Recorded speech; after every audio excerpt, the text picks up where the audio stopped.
सबु चाषी भाई मान को सादर नमस्कार। आपण जदि डालुआ धान चाष करबार लगी चाहूछन आर सेटा भी कम दिनिया धान भितर अधिक जेने की पानी सुविधा नहीं न जेने की 100 रु 120 दिनिया धान जदि हेले भल हवा बोली करी सेथिर भितरे भल रिसर्च धान केनटा अछि आर बढ़िया आय होतुबा बेले ई वीडियोटा निहाती मूल शेष तक टिके देखबा लगी चेष्टा करबे। चारटा टॉप रिसर्च धान माने आमे ई वीडियो रे आमे आपन को देखाउछु। देखुन अनेक टे मार्केट रे तो धान माने मिलुचे किंतु केतरा धान जेनटा कि चाषीर भल फीडबैक अच्छे बढ़िया आय होचे आपण इथिरे केबे निराश हवा के नहीं पड़े सेंता चारटा धान आमे वीडियो रे आमे आपन को बताउछु।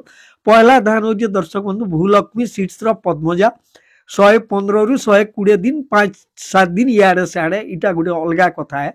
इटा कितने केते बढ़िया होचे धो माटिया सोड़ा माटिया गुड़ी इटा माने प्राय नहीं हुए आय एकड़ को आपण 30-35 क्विंटल आराम से करि पारबे। चाषी खरीफ रे टॉप रिजल्ट दिया है आईटा भूलक्ष्मी सीड्स पद्मजा धान के आपण आराम से नहीं पारबे। देखुन 2 नंबर हो मंगलमूर्ति सीड्स आपण बॉबी बोली करी गुटे धान आसुचे सेटा आराम से आपण करि पारबे। टीकोटा मशा रोग माने प्राय कम लागसी आर इतार भी चाषीर फीडबैक भी बढ़िया अछि। आपण 32 रु 35 क्विंटल गुटे एकड़ रे आराम से आपण रबी रे करि पारबे इटा भी आपण नहीं पारबे। देखुन आर गुटे धान हो पान 849 आहना बोली करी इटा भी गोटे इम्प्रूव भेराइटी 115 रु 120 दिन इटा हो जाऊे। इतार भी बहुत बढ़िया पूरा अमल भी बढ़िया रोग सहनी शक्ति भी बढ़िया अच्छे आपण इटा आराम से खाई पारबे भी खेण भी मोटा आसी 28 रु 32 क्विंटल प्लस आराम से आपण ई धान के करि पारबे इटा भी आपण नहीं पारबे। तार बाहर देखुन MTU 1156 प्राय चाषी जानी छ 115 रु 120 दिनिया मध्यम किस्म रहे बहुत बढ़िया इटा पूरा कंपनी प्रस्तुत करी धान के मार्केट रे छाड़ी चाषी माने भी बढ़िया सक्सेस होइछन।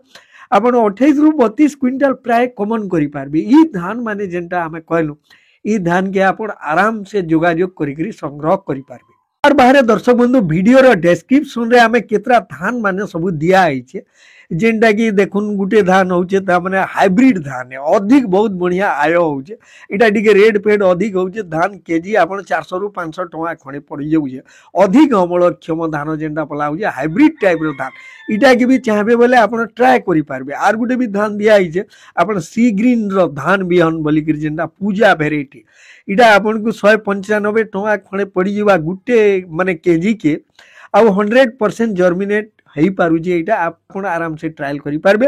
वीडियो डिस्क्रिप्शन जो सीधा क्लिक करी भी इटा के आपण घेनी पारबे।